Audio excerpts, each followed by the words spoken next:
In the dry, rocky highlands of Mexico, a thorny, pale-flowered poppy is quietly disappearing. Most people have never heard of it. Botanists have watched its range shrink for decades as its habitat is cleared for farmland and grazing. It isn't famous, it isn't beautiful in the way people usually mean when they say that word. But what if, hidden inside a plant nobody was paying attention to, there was a chemical clue relevant to one of the most demanding diseases in modern medicine? Not a cure, but a clue, the kind that takes decades of careful science to turn into anything real. This is the story of Argemone pinnatifida, a vanishing mountain poppy, and a thought experiment about what disappears when a plant goes extinct before we've finished asking it questions. Argemone is a genus of prickly, pale flowering poppies found across the Americas, sometimes called prickly poppy, well known to botanists for producing a distinctive family of alkaloid compounds in their sap and seeds. Most species in this genus grow in harsh, disturbed, dry environments: roadsides, overgrazed hillsides, cracked desert soil, the kind of terrain most plants can't tolerate. Argemone pinnatifida is a narrower, more specific case, a poppy adapted to a particular band of arid, mountainous terrain in Mexico, the kind of highly specific habitat that makes a species both interesting to botanists and extremely vulnerable to disappearing. When a plant is a habitat generalist, it survives disruption. When it's a specialist, tied to one narrow set of conditions, habitat loss doesn't just shrink its numbers, it can eliminate it outright, the way losing a single tributary can dry up water for everything downstream that depended on it. Conservation botanists have flagged multiple regional Argemone populations as being under real pressure from agricultural expansion and land use change. This part of the story is not speculative. Habitat specialist plants across arid Mexico are disappearing at a documented, measurable rate, and most of them are never studied closely enough before they vanish to know what chemistry they were carrying. This is a pattern conservation scientists describe as extinction before discovery, species disappearing from the wild before a single research team has had the chance to catalogue their basic chemical profile, let alone screen them for any kind of biological activity. Estimates on how many plant species fall into this category vary, but botanists broadly agree the number is significant, likely running into the tens of thousands of undocumented or underdocumented species worldwide, many of them narrow-range specialists, exactly like Argemone pinnatifida. Here is what is genuinely, actively true, separate from any speculation. The Argemone genus is a real subject of pharmacological interest and has been for decades. Its seeds and sap contain a class of alkaloids, including compounds in the same broad chemical family as berberine and related isoquinoline alkaloids found across many plants in the poppy and barberry families. Some of these compound families have been studied in legitimate laboratory and animal research for effects on blood sugar regulation, cellular metabolism, and inflammation. Real, published, peer-reviewed research, though almost entirely at the cell culture and animal model stage, nowhere near an approved human treatment. This is important context because it means the premise of this video isn't invented from nothing. Researchers really do study plant alkaloids from genera, like Argemone, for metabolic and blood sugar-related activity. What this video adds from here is speculative, a what-if, built on top of a real, ongoing field of study, not a documented breakthrough. It's worth being specific about what real research actually looks like in this space, because it rarely resembles the dramatic framing a documentary title implies. Most of this work happens in cell cultures or in rodent models, testing whether an isolated compound affects glucose uptake, insulin sensitivity, or inflammatory markers under tightly controlled laboratory conditions. Results at this stage are measured in cautious academic language. May suggest, warrants further investigation, preliminary evidence, not in the language of cures. That gap between how scientists actually talk about early findings and how media coverage sometimes describes them is exactly where misleading health claims tend to take root. This is explicitly a thought experiment. Nothing in this chapter is a documented finding, and no such compound or study currently exists in the way described here.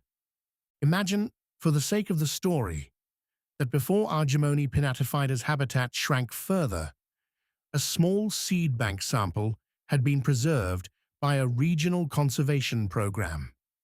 Imagine researchers studying that preserved genetic and chemical material identified an unusually concentrated alkaloid variant, distinct from what's typically found in more common Argemone species, and that in early laboratory cell studies, this compound appeared to interact with signaling pathways involved in pancreatic beta cell stress and insulin-producing cell survival.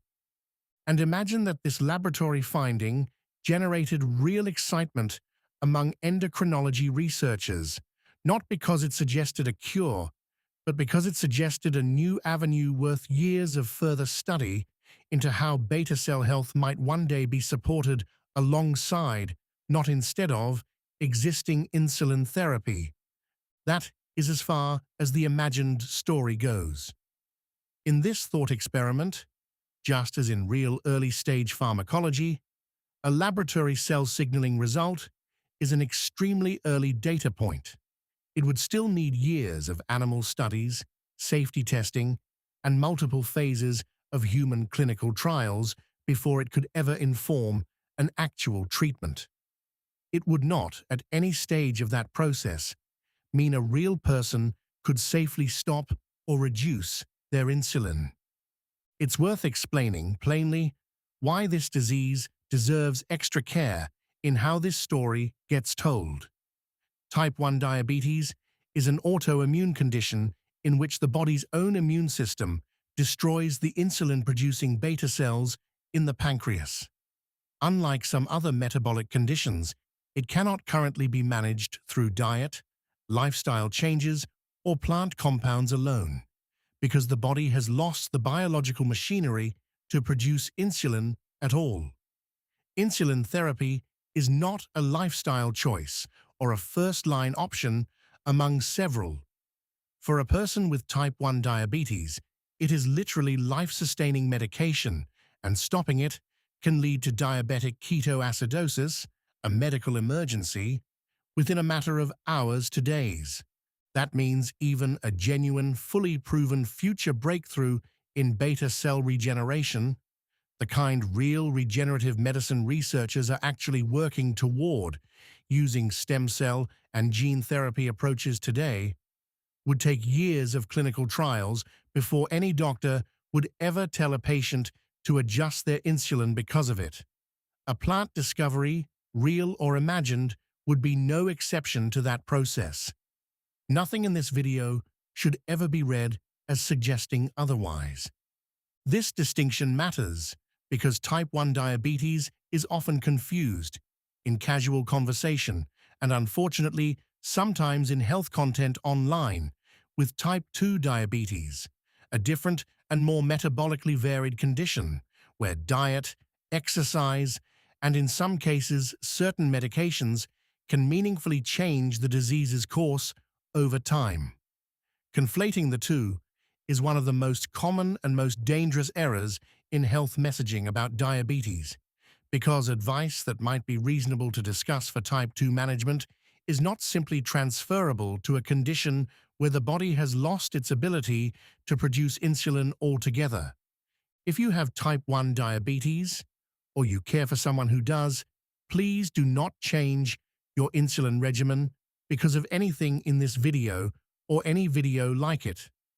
This entire episode is built around a real, endangered plant and a genuinely active area of scientific research wrapped around a speculative what-if story about a discovery that has not happened. Real advances in beta cell regeneration are being pursued seriously by real scientists through stem cell therapy, islet transplantation, and immune-modulating treatments.